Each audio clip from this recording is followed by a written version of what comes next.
Bonjour à toutes, bonjour à tous, bienvenue sur Tu joues ou quoi pour cette nouvelle vidéo et aujourd'hui nous allons parcourir le monde grâce au jeu Conquête. Conquête, c'est un jeu pour 1 à 4 joueurs de César Menardi, illustré par Gaël Lanurien. C'est le premier jeu édité vraiment au sein de Atalia qui pour l'instant ne distribuait que des jeux. Et bien là, c'est leur premier jeu vraiment édité dans la maison mère. C'est un jeu de 1 à 4 joueurs pour 7 ans et plus et pour une durée d'environ 20 à 40 minutes suivant le nombre de joueurs. On voit tout de suite comment ça fonctionne et on se retrouve juste après pour l'avis sur Conquête de chez Atalia. À tout à l'heure.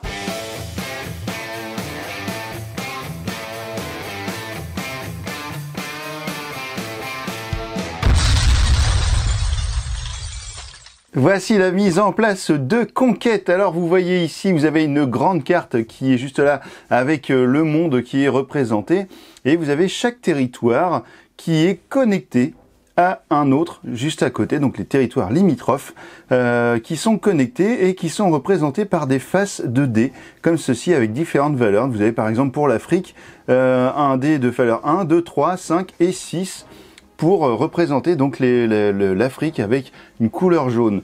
Donc ce sont des territoires que l'on va retrouver dans les cartes, puisque par exemple si je vous montre une carte ici, donc vous voyez ici si on compose une carte que vous avez la valeur ici de la carte qui sera donc la valeur d'attaque ou de défense, on va voir ça juste après, et qui sera également une manière de se repérer dans l'exploration du monde autour de vous.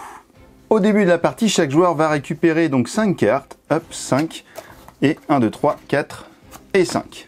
Et évidemment, vous allez les garder face cachée. Pour les besoins de la vidéo, je vais vous montrer un petit peu les différentes cartes, au moins du premier joueur. Alors, une fois que j'ai mes 5 cartes, le premier joueur va tirer une carte de la pioche. Ici, nous avons une Russie asiatique d'une valeur de 5. Eh bien, on va décider, par exemple, pourquoi pas de démarrer avec la Russie asiatique. Alors, le joueur va pouvoir placer la Russie asiatique devant lui, dans sa zone de jeu, et ça va passer au tour du joueur suivant. Alors, vous allez pouvoir placer des territoires un peu partout si vous le souhaitez, mais vraiment le but du jeu sera de poser des territoires qui sont connectés, des territoires limitrophes.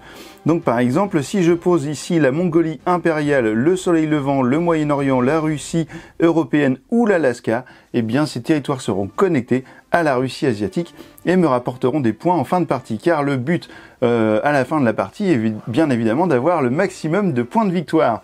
Comment on va calculer ça? Eh bien vous allez prendre la plus grande région de territoire connecté que vous aurez. Donc si vous avez plusieurs régions, par exemple ici, si vous avez fait l'Amazonie et que vous avez connecté tous ces territoires-là, eh bien on va prendre la plus grande et tous les territoires qui sont connectés vraiment en étant les territoires qui limitrophes, eh bien vont vous rapporter un point par territoire. Et si à la fin de la partie vous avez encore dans votre main des doublons de ces mêmes cartes, eh bien ces doublons vous rapporteront également un point. Le joueur suivant piochera à son tour une carte. S'il décide de ne pas jouer, de ne pas poser de carte ni d'attaquer un adversaire, eh bien il prendra alors 2 cartes de la pioche.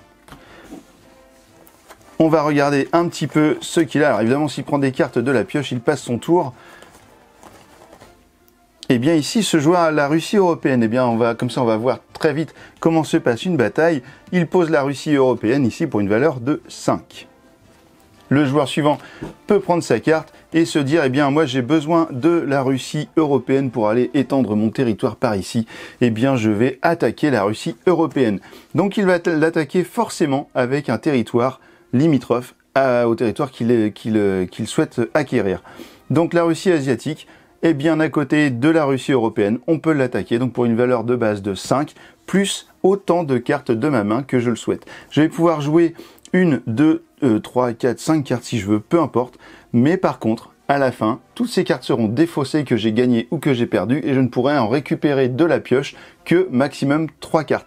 Donc si je joue une carte en attaque, je récupérerai une carte et si j'en joue 4, eh bien je récupérerai que 3. Donc on va dire par exemple que l'on va utiliser c'est 4 cartes, hop, voilà, 4 cartes donc face cachée. L'autre joueur va regarder ce qu'il a dans la main. Alors évidemment, il ne pioche pas de cartes avant.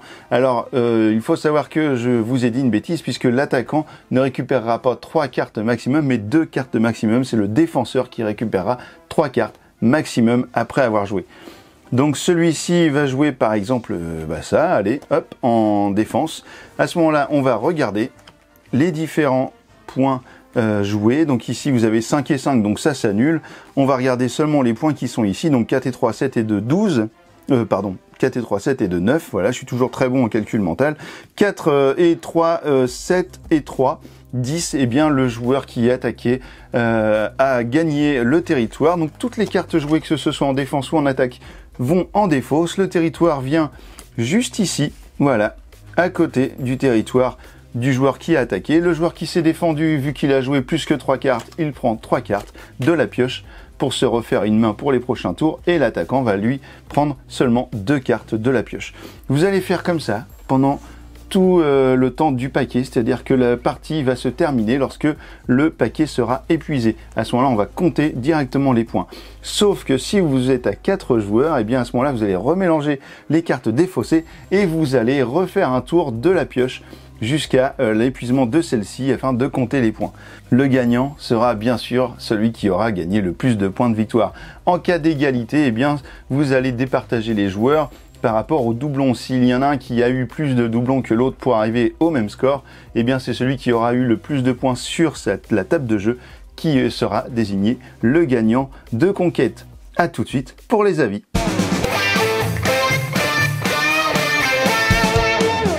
Voilà, vous savez tout désormais sur Conquête. Eh bien, je vais juste déjà corriger une chose, c'est que j'ai oublié dans les règles un détail qui a son importance, c'est que vous ne pouvez avoir à chaque fois sur la table parmi tous les joueurs un seul exemplaire d'une carte. C'est-à-dire que dans le paquet, vous avez 3 exemplaires de chaque carte, mais vous ne pourrez en poser qu'un sur la table en même temps. C'est pour cela que les batailles sont très intéressantes, puisque un joueur qui pose par exemple l'Amazonie, eh bien un autre joueur ne pourra pas poser l'Amazonie, même s'il l'a dans la main.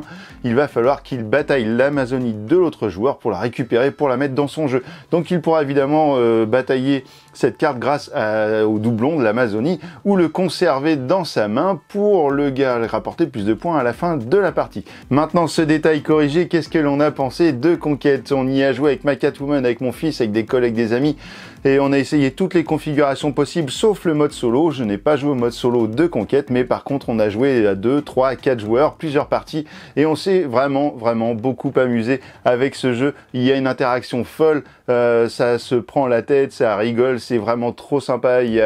Ça peut faire aussi bouder quand on s'acharne un petit peu sur un joueur. C'est toujours le problème un petit peu des jeux avec une grosse interaction. Forcément, parfois, il peut y avoir des joueurs qui le prennent mal, mais en règle générale, ça se passe très bien.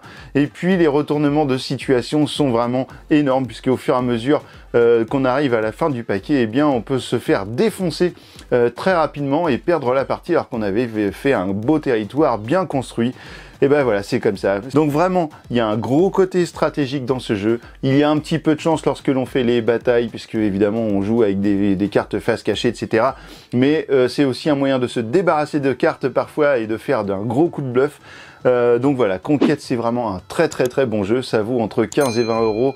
Allez-y, foncez. Si vous aviez aimé, si vous avez connu le jeu Risk à l'époque, vous ne serez pas sans faire le rapprochement avec ce jeu, mais il est vraiment 100 fois mieux que Risk de base d'il y a 70 ans, j'allais dire, dans les années 70-80. Conquête, et ben alors maintenant que vous savez tout sur Conquête, et ben alors, t'y joues quoi.